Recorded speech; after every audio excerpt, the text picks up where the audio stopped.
anggota Aliansi Mahasiswa Nganjuk mendatangi kantor DPRD Kabupaten Nganjuk. Mereka menuntut wakil rakyat untuk segera menyampaikan aspirasi mereka kepada DPR RI.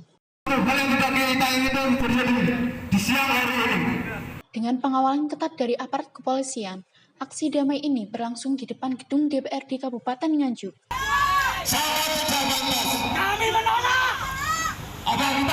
Para demonstran mengecam langkah DPR RI yang telah mengesahkan Undang-Undang TNI, namun masih menunda Undang-Undang Perampasan Aset. Bangsa yang gandrung akan keadilan.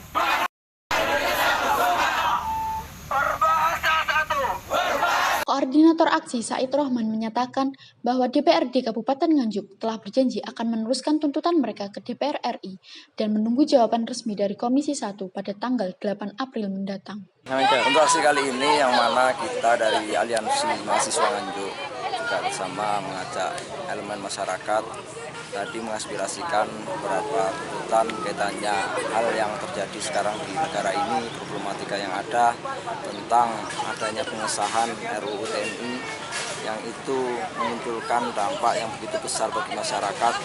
Kaitannya RUU TNI yang dapat mengunggulkan fungsi TNI itu sendiri, terus juga membatasi kaitannya kebebasan berpendapat, berekspresi, terus juga kita tadi mengusulkan kaitannya Undang-Undang Perampasan Aset. Bagaimana kondisi negara ini di akhir-akhir banyak terkuak korupsi besar-besaran, hal itu harus ada solusi yang memang nyata dari pemerintah seperti apa, kaitannya Undang-Undang Perampasan Aset ini harus segera disahkan. Terus yang ketiga, kita juga mengawal bagaimana keluhan dari para petani yang ada di Nganjuk itu mengeluhkan kaitannya harga panen padi karena ini lagi masa-masanya panen, yang itu tidak sesuai dengan apa yang diprogramkan pemerintah, apa yang menjadi omongan pemerintah, seakan-akan pemerintah mau menerima harga panen petani dengan harga 6.500 kan, tapi secara implementasi yang ada di bawah di kalangan petani itu tidak ada sama sekali. Dari adanya tuntutan itu, bagaimana kita ketika menuntut menyepakati adanya tuntutan itu, kita juga harus bisa memastikan dari pihak DPR itu bagaimana akan respon akan tidak lanjutnya dari adanya tuntutan. Tadi dari pihak DPR sendiri menyepakati, menyetujui, bermaterai bahwasannya akan menindaklanjuti segala tuntutan yang kaitannya nasional nanti akan diteruskan ke tingkat pusat, dan yang ada di daerah lokal kaitannya petani nanti akan diadakannya hearing dan mengundang seluruh elemen, seluruh teman-teman yang ada dari peserta aksi, terus juga mengundang beberapa petani dan pihak-pihak terkait.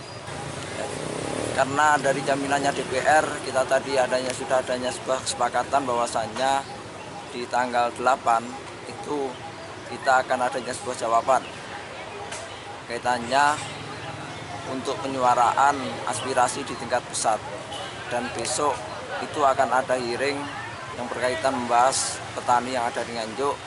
Ketika hal itu tidak sesuai semuanya apa yang kita aspirasikan, kita akan menuntut lagi, kita akan mengadakan aksi yang lebih besar lagi di DPRD. Sementara itu, Ketua DPRD Kabupaten Nganjuk Tatit Heru Cahyono menegaskan bahwa ada 6 tuntutan dari mahasiswa yang telah dirangkum menjadi 3 poin utama. Aksi ini menjadi bukti bahwa mahasiswa Nganjuk tak tinggal diam. Mereka menuntut keadilan, kejelasan, dan keberpihakan pada rakyat. Ada 6 tuntutan. 6 tuntutan tadi, kalau diperas disebut ada 3. Yang pertama terkait dengan TNI, Undang-Undang TNI. Yang kedua terkait dengan perampasan aset, Undang-Undang perampasan aset. Yang terakhir memperjuangkan kepentingan masyarakat kabupaten yang berhubungan dengan DPR RI. Ini kami sudah berkomitmen untuk nanti bersama dengan Komisi 1 mengawal mengantarkan surat ke DPR RI yang langsung berhubungan DPR Kabupaten, misalkan harga beras, harga gabah sesuai dengan pemerintah sudah menerapkan 6.500 itu, kami besok sudah menanyakan diri dengan mereka. Dan karena mereka belum ada masuk undangan, perwakilan dari mereka besok ikut kami. Kemarin kan kita undang dari pemerintah daerah, dari teman-teman, dari perwakilan petani. Nah, ini semua besok kita punya, dan termasuk dari perwakilan mahasiswa. Aksi ini menjadi bukti bahwa mahasiswa Nganjuk tak tinggal diam. Mereka menuntut keadilan, kejelasan, dan keberpihakan kepada rakyat.